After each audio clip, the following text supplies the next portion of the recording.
cette vidéo va être expérimentale. Ouais, je crois que c'est le bon mot, expérimentale.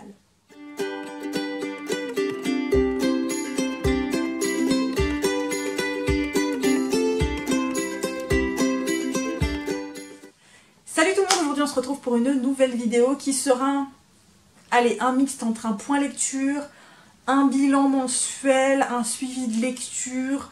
Voilà, ce sera un peu un mixte des trois, je pense, parce que vous le savez, depuis un certain temps, je vous dis que j'ai envie de modifier un peu tout ce qui est système de point lecture. Donc là, en fait, ça va être la première vidéo que je vais un petit peu modifier. J'y vais un peu à la one again, hein. J'y vais un peu à tâtons, j'ai pas vraiment programmé le truc, voilà, allons-y à tâtons, hein, clairement. Je ne sais pas si je vais garder ce format, je ne sais pas si ce format va vous plaire, je ne sais pas s'il va me plaire à moi, je ne sais pas si ça va être chiant à tourner ou pas. Voilà, c'est vraiment expérimental, on va tester ce type de vidéo. Si ça vous plaît, tant mieux, je continuerai. Si ça vous plaît pas, voilà, il faut que ça me plaise à moi aussi également. Donc dans ce type de vidéo, j'ai plus ou moins décidé de vous faire un bilan du mois précédent. Plus ou moins, hein. C'est pas dit que je fasse ça systématiquement. On verra en fonction des lectures, du nombre de lectures ou de la période du moment où est-ce que j'ai envie de faire un bilan à la semaine ou toutes les 2 semaines, on verra. Là ce sera pour le mois de novembre du coup, puisque ce sont que des lectures du mois de novembre. Dans ce premier bilan suivi de lecture, je vais inclure également tout ce qui est graphique, mais je ne sais pas si sur le long terme, je continuerai d'inclure les graphiques. On verra, parce que j'ai peur que les graphiques, ça fasse trop long au niveau de la vidéo. Voilà, tâtons, hein, comme je dis, on teste. Et je vais également pas entrer dans les détails sur certains romans parce que je vous en ai déjà parlé dans les vlogs et donc je vous renverrai vers les vlogs pour éviter de faire trop de doublons et parce que voilà, j'ai encore une fois un peu peur que la vidéo soit trop longue, sachant que dedans il y a un intégral, une saga terminée, un graphique et un roman qui est quand même assez épais, donc là j'ai peur que la vidéo soit longue. Bref, du coup on va commencer, on va pas trop s'attarder. Mais avant de vraiment commencer, vous voyez la luminosité est un peu là, un peu flashy, mais en fait j'avais déjà tourné cette vidéo, ça ne me plaisait pas, clairement, je n'étais pas du tout satisfaite de ce que j'avais tourné. Du coup, il est 21h30 et je recommence. Oui, bref, ce soir je suis motivée, vous l'aurez normalement dans le courant de la semaine, quand je ne sais pas. On verra, sachant qu'aujourd'hui on est quand même le 26 décembre, donc on est en pleine période de congé, sauf pour moi évidemment. Donc, un peu en retard, mais mieux vaut tard que jamais. Je vous souhaite un très joyeux Noël. J'espère que vous avez bien réveillonné, j'espère que vous avez passé un bon Noël, que vous êtes éclatés en famille ou entre amis et que surtout, vous avez été bien sage et que du coup, vous avez eu une montagne de cadeaux sous les sapins de Noël. Voilà, bref, on ne s'attarde plus et on commence tout de suite. Alors pour le bilan de novembre, j'ai surtout lu de la romance. D'ailleurs, je n'ai lu que ça avec un seul graphique parce que pour novembre, c'était la période où j'avais besoin et envie de romance. Voilà, j'avais envie de lecture simple, facile, pas compliquée. Voilà, des lectures, on va dire, feel good et sécuritaire. Moi, ce que j'appelle sécuritaire. J'avais pas envie de me prendre la tête, j'avais pas envie de rentrer dans quelque chose d'alambiqué, de quelque chose de compliqué, d'entrer dans une nouvelle saga et de replonger encore dans une nouvelle saga alors que j'en ai tellement, je n'étais pas du tout dans cet état d'esprit. J'avais besoin de quelque chose de facile, de simple, qui se termine à chaque fois à la fin du tome. Et donc forcément je me suis surtout plongée dans de la romance parce que c'est ce qu'il y a de plus facile pour moi, de moins alambiqué ou des sagas qui ne sont pas trop à rallonge ou même si elles sont à rallonge, on finit le tome et c'est terminé. Voilà. Sauf avec un graphique, mais c'est pareil, le graphique c'était un one shot et c'était surtout quelque chose de très contemplatif. Donc pas besoin de réflexion, le truc hyper apaisant et d'ailleurs je vous présenterai du coup en dernier pour ce bilan. Bref, comme je vous disais, c'est un bilan du mois de novembre, ce ne sont que des lectures du mois de novembre.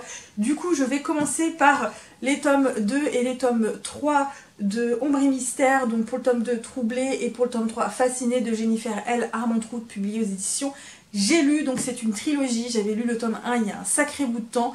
Là j'avais bien envie de replonger dans la suite de cette trilogie, donc j'ai entamé le tome 2.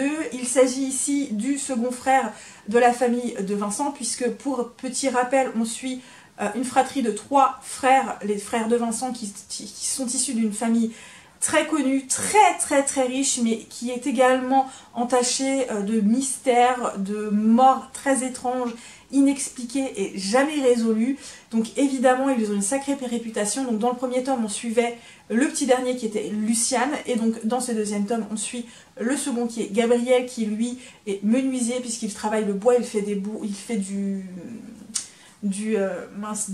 meubles en bois et il revend ça partout. Enfin, c'est des meubles qui sont très connus et en fait voilà, il est très connu pour ça. Gabriel a appris quelque chose à la fin du tome 1 qui va plus ou moins changer son univers dans le tome 2, puisque aujourd'hui il n'est plus tout seul à prendre en compte, il a quelqu'un avec lui, il a une responsabilité, une charge supplémentaire avec une personne supplémentaire, quelque chose à laquelle il ne s'attendait pas. Je pense que là, vous devinez un petit peu de quoi je parle, enfin de qui je parle, pas de quoi je parle. En parallèle, on suit Nikki qui est la fille unique du couple qui travaille depuis des années dans le manoir de Vincent.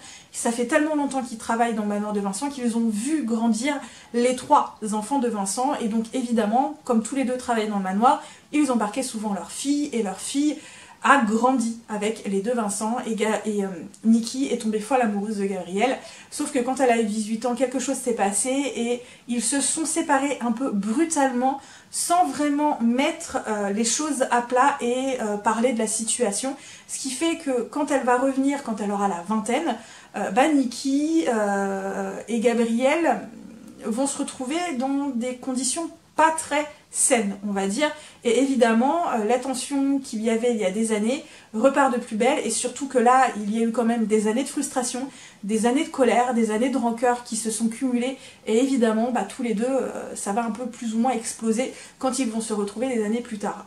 Cette romance pour le tome 2 était très sympa.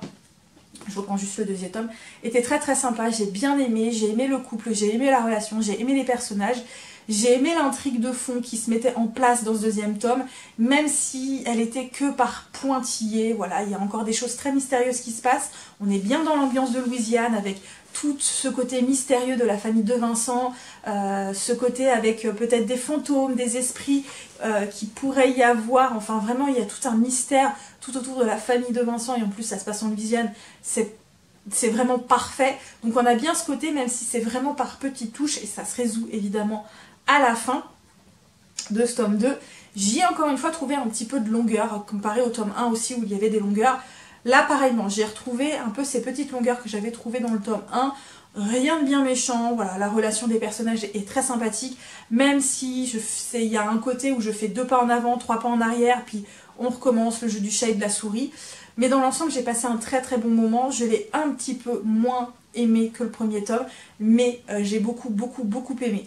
Donc comme du coup j'ai terminé ce tome-là et que j'étais hyper intriguée par le dernier des 2 Vincent, je me suis tout de suite lancée dans le 3e tome, donc avec évidemment Fasciné. Donc là, on va suivre le frère aîné qui est d'Evelyne de Vincent, qui est dépeint dans les 2 autres tomes comme quelqu'un de froid, quelqu'un de distant, quelqu'un qui est intouchable au niveau émotionnel, quelqu'un qui a un cœur de pierre. Il est très souvent comparé à leur père.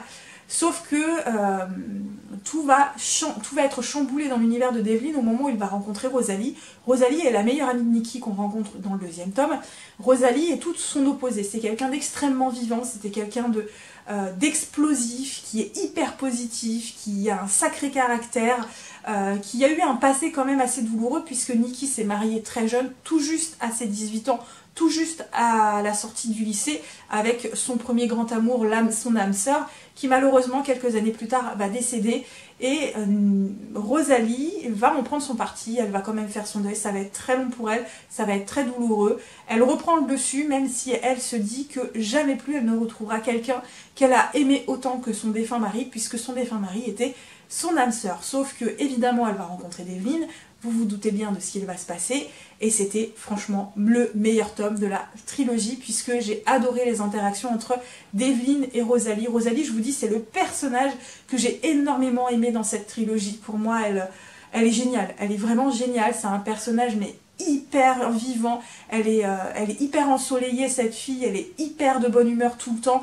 même si c'est pas tout le temps le cas, mais elle est hyper positive, quoi. Je veux dire, on peut que sourire avec ce personnage, et en gros elle va peu apprendre à découvrir qui est Devlin, même si Devlin va pas lui faciliter la tâche, parce que Devlin, peu à peu on apprend des choses sur lui et sur ce qu'il fait. On est obligé de comprendre pourquoi il se cache derrière ce mur de pierre, parce que Devlin, il a pris des décisions, il a fait des choix pour protéger sa famille, quitte à sacrifier son bonheur, à sacrifier sa santé physique et littéralement sa santé mentale. En fait, il n'a pas du tout un cœur de pierre, il a un cœur énorme, sauf qu'il le cache derrière de la pierre pour éviter de mettre tout le monde en danger. Et donc évidemment, étant attiré par Rosalie, il essaye aussi de la protéger dans un sens. Et en même temps, comme c'est quelqu'un qui n'a pas l'habitude de montrer ses émotions, et que Rosalie est complètement différente de lui, il ne sait pas trop sur quel pied danser avec elle, et j'ai trouvé ça plutôt cool. J'ai énormément aimé l'évolution de la relation, l'évolution de leur interaction également, l'évolution du personnage de Devlin, parce que c'est un personnage qui va pour moi être celui qui va le plus évoluer dans toute la trilogie. Par rapport à ses deux frères, il va énormément évoluer, il va énormément changer, et ça j'ai beaucoup aimé. Évidemment, on a le dénouement de toute l'intrigue qui s'est mis en place depuis le premier tome, qui est ici donc évidemment beaucoup plus présent que dans les tomes précédents. Ça j'ai trouvé vraiment cool, j'ai trouvé qu'il y avait un très bon équilibre entre les deux.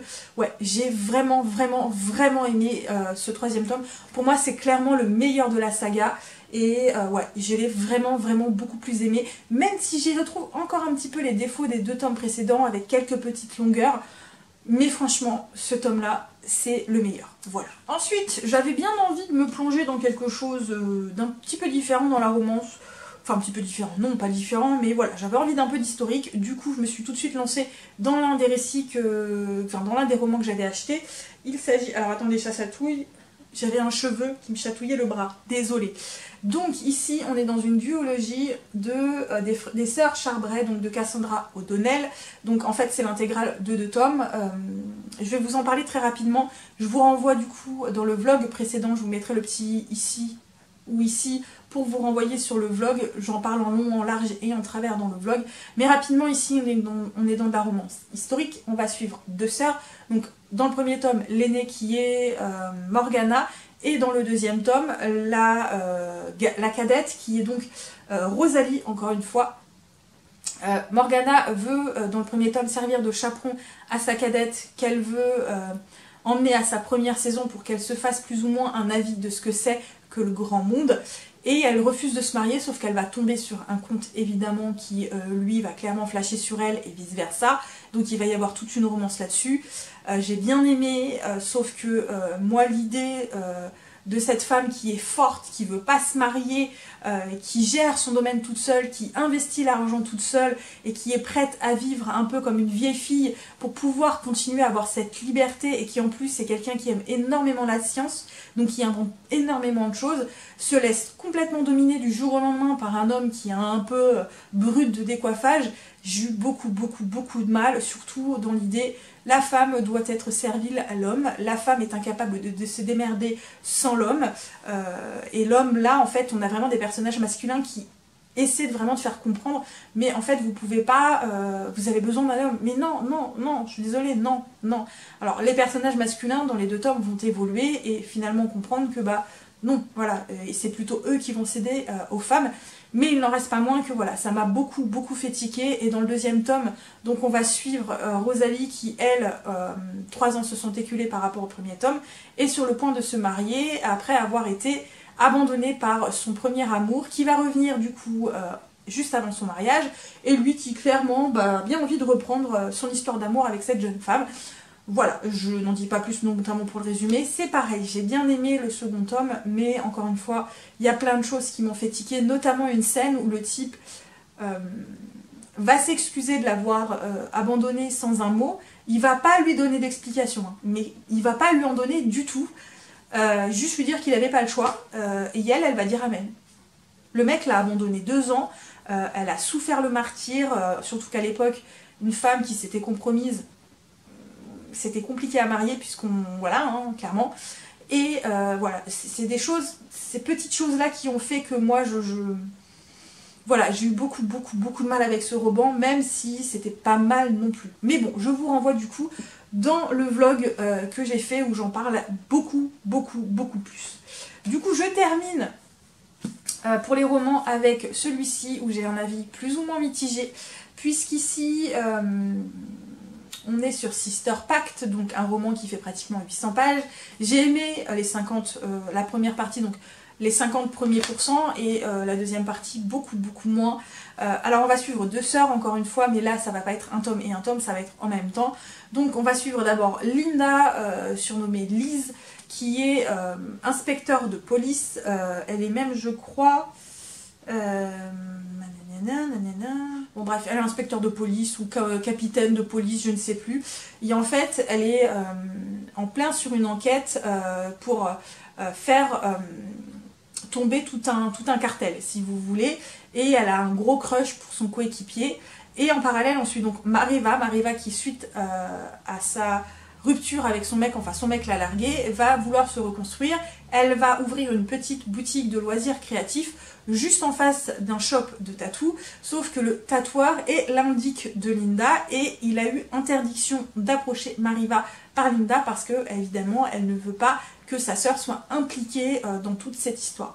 Je m'arrête là pour le résumé. J'ai beaucoup aimé, je vous dis, les 50 premiers pourcents où on a une intrigue qui se met vraiment en place, on a les personnages qui sont hyper intéressants, l'évolution des personnages me plaît bien, je trouve que c'est plutôt bien foutu, la relation des personnages est assez agréable, on a une vraie intrigue qui est assez bien en équilibre avec la romance, les personnages féminins sont assez forts sans pour autant être badass et sans faiblesse ni rien. Moi, vraiment j'ai bien aimé la relation qui va se créer entre tous les personnages, l'intrigue et l'évolution tout en douceur finalement de la romance. J'ai beaucoup moins aimé la deuxième partie parce que les sœurs ça va clasher, mais alors pour moi ça va être une dispute mais complètement puérile et inutile, enfin je veux dire non quoi, je vois pas l'intérêt de se disputer pour ça, ce n'est que mon point de vue. Et j'ai trouvé que dans la seconde partie, Linda passait son temps à pleurer. Alors que dans la première partie, alors certes, c'était un personnage qui manquait quand même de confiance en elle sur certains points, on peut le comprendre, qui n'était pas sans faiblesse et sans faille, mais en gros, dans la seconde partie, on ne voit plus que ça. Les failles de ce personnage qui passe son temps à pleurer, qui est malheureuse comme des pierres, avec son coéquipier, ça va plus. Voilà, j'ai beaucoup moins aimé la deuxième partie, même avec Mariva. Mais Mariva, c'est le personnage que j'ai le moins aimé hein, dans ce roman. Je trouvais que Linda était plus intéressante, clairement. Même si, effectivement, dans la deuxième partie, j'ai un peu déchanté. Donc voilà. Mais en même temps, c'est quand même un roman qui est plutôt bien construit. C'est un roman où vous avez quand même de quoi faire. Hein. Il fait 800 pages pratiquement. C'est des pages toutes fines. Et ouais, on a une vraie intrigue, une vraie romance qui se met en place également. Ouais, donc je pense qu'il en plaira à beaucoup, puisque des critiques que j'en ai vues, il a déjà quand même pas mal plu. Et moi, le deuxième point qui m'a un peu chiffonné, c'est que j'ai eu beaucoup de mal avec la plume. Voilà, mais mis à part ça, ça reste quand même un roman qui était plutôt pas mal dans l'ensemble. Toujours parce que j'avais envie de quelque chose de simple et de facile, de pas trop compliqué et alambiqué. Du coup, j'ai lu L'homme qui marche de Jiro Taniguchi, ici aux éditions Casterman, publié dans le sens français. Voilà, vous le lisez de gauche à droite et pas de droite à gauche. Alors, il est super beau, encore une fois. On a encore voilà, des planches, je trouve, absolument magnifiques, avec quelques petites planches en couleur comme ça, qui sont un peu partout dans le manga. Alors, il n'y en a pas beaucoup, hein, il y en a quelques-unes à peine. Alors, pour tout vous avouer, ce n'est pas un manga à mettre entre toutes les mains. Alors, pas parce que c'est hyper trash ou quoi que ce soit, ça n'a rien à voir, mais simplement parce que, en gros, il s'y passe pas grand-chose. Il n'y a pas beaucoup de bulles, de dialogue, il n'y a pas tout ça, c'est extrêmement contemplatif. On va se contenter de suivre un homme qui, au fil de ses pérégrinations, va voyager, va découvrir les rues, va découvrir des gens, va découvrir son quartier, voilà, et il y a énormément de choses contemplatives, il y a aussi beaucoup d'apprentissage. Chacun peut se faire son opinion sur cet homme qui n'a pas de nom, puisqu'on ne sait pas comment il s'appelle. C'est un homme anonyme qui clairement, voilà, juste se contente de voyager, de vivre sa vie, de faire beaucoup de marches, voilà, et de se balader dans son quartier et d'apprendre son quartier. Il y a beaucoup de silence et beaucoup de contemplation. Et moi, j'ai bien aimé. Personnellement, j'ai bien aimé. J'ai apprécié cette lecture parce que voilà, c'était juste un moment hyper agréable, hyper doux, hyper sympathique. Ça m'a fait du bien en fait de me plonger dans ce manga. Ça m'a juste fait du bien à mon petit moral, ça m'a fait du bien à mon sens de l'évasion, on va dire, parce que ça nous permet de voyager, de voguer dans notre esprit un petit peu et de se laisser porter finalement. Et je trouvais que c'était très bien. Au moment où je l'ai lu, c'était ce qu'il me fallait. Voilà.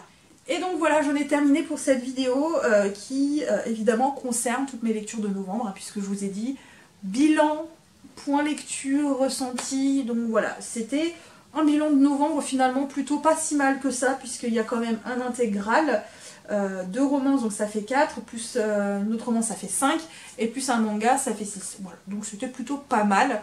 Et puis c'était des lectures dans l'ensemble plutôt sympathiques, même si j'ai des avis mitigés pour certains. Dans l'ensemble, ça a été sympa, agréable, c'est ce dont j'avais besoin, c'est ce qu'il me fallait à cet instant-là, donc voilà, c'était pas mal. Bref, du coup, je m'arrête là pour cette vidéo.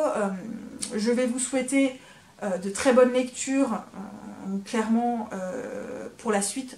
Je me perds, je suis désolée. Donc bref, je vous laisse là. Je vous souhaite de très bonnes lectures. À très bientôt, évidemment, encore une fois, comme toujours, pour de prochaines vidéos, quand je ne sais pas. Et puis bon, bah, prenez soin de vous. Et puis, essayez de digérer hein, avant le 1er de l'an. Allez, salut!